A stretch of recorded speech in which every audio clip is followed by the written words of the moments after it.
Assalamualaikum warahmatullahi wabarakatuh.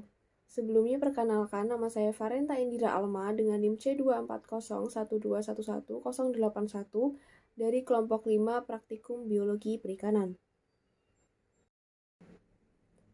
Pada kesempatan kali ini saya akan menjelaskan mengenai materi analisis makanan ikan yang telah dilaksanakan pada pertemuan kelima. Makanan penting untuk pertumbuhan ikan, karena makanan berfungsi dalam pertumbuhan sel organisme. Makanan adalah organisme, bahan, maupun zat yang dimanfaatkan ikan untuk menunjang kehidupan dan perkembangan organ tubuhnya. Kebiasaan makan atau feeding habit adalah tingkah laku ikan saat mengambil dan mencari makanan. Analisa makanan ikan dilakukan melalui pengamatan isi usus ikan tersebut. Ada jenis ikan yang aktif makan selama 24 jam dan ada pula yang hanya pada waktu tertentu saja. Saat-saat ikan aktif mengambil makanan dalam 24 jam disebut dengan feeding periodicity. Tipe-tipe makanan ikan yang umum ditemukan adalah plankton, nekton, bentos, dan detritus. Berdasarkan jenis kelompok makanannya, ikan dibagi menjadi 3 kelompok besar, yaitu herbivora, karnivora, dan omnivora. Mempelajari kebiasaan makanan ikan pada dasarnya adalah untuk mengetahui kualitas dan kuantitas makanan yang dimakan ikan, sehingga dapat menentukan nilai gizi alamiah ikan di samping melihat hubungan ekologis dalam tropik level. Prinsip yang kemudian dikembangkan adalah dengan mengidentifikasi pencernaan atau makanan yang telah dimakan oleh ikan. Dengan mengetahui jenis dan jumlah makanan ikan, dapat disusun urutan kebiasaan makan ikan. Dengan mengetahui kebiasaan makanan ikan, dapat dilihat hubungan ekologi di antara organisme pada perairan tersebut, misalnya bentuk pemangsaan, persaingan, dan rantai makanan. Di samping itu juga untuk tujuan domestikasi ikan-ikan yang memiliki nilai ekonomis penting yang akan dibudidayakan. Faktor yang menentukan apakah suatu jenis ikan akan memakan suatu organisme makanan adalah ukuran makanan, ketersediaan makan, warna makanan, dan selera ikan terhadap makanan. Jumlah makanan yang dibutuhkan oleh suatu jenis ikan tergantung pada macam makanan, kebiasaan makan, kelimpahan makanan, suhu air, dan kondisi umum dari ikan yang bersangkutan. Jenis-jenis makanan yang dimakan suatu spesies ikan biasanya tergantung pada umur ikan, tempat, dan juga waktu. Adapun struktur alat pencernaan yang berperan dalam adaptasi makanan adalah mulut, gigi, tapis insang, dan juga usus. Aspek-aspek makanan ikan. Yang pertama ada indeks preponderance atau indeks bagian terbesar. Evaluasi ragam jenis makanan ikan dengan indeks ini menggunakan gabungan dari 2 metode, yaitu frekuensi kejadian dengan metode volumetrik. Indeks preponderance atau indeks bagian terbesar digunakan untuk mengetahui apakah makanan favorit ikan. Yang selanjutnya ada penentuan luas relung.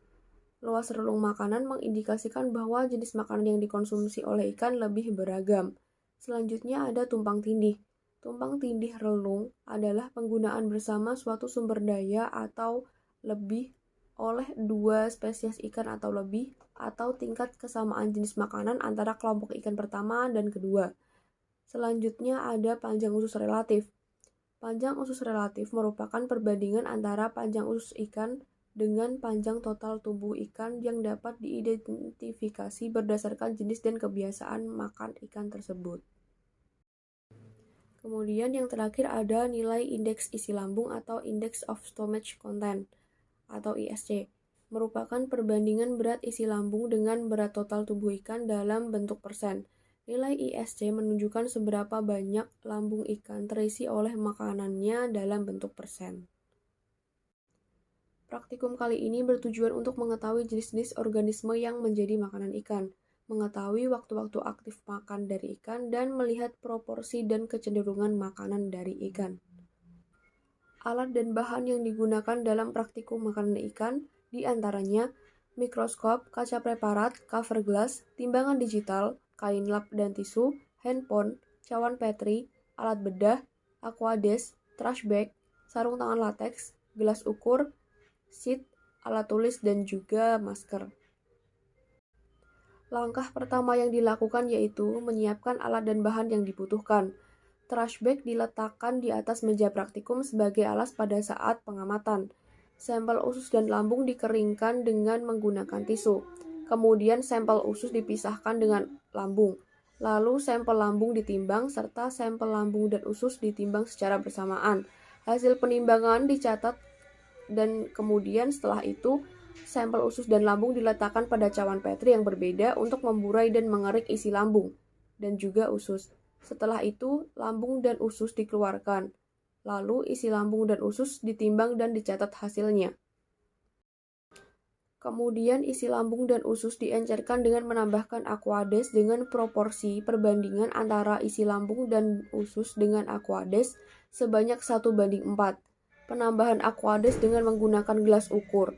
Kemudian, letakkan isi lambung dan usus pada kaca preparat dan tutup dengan cover gelas.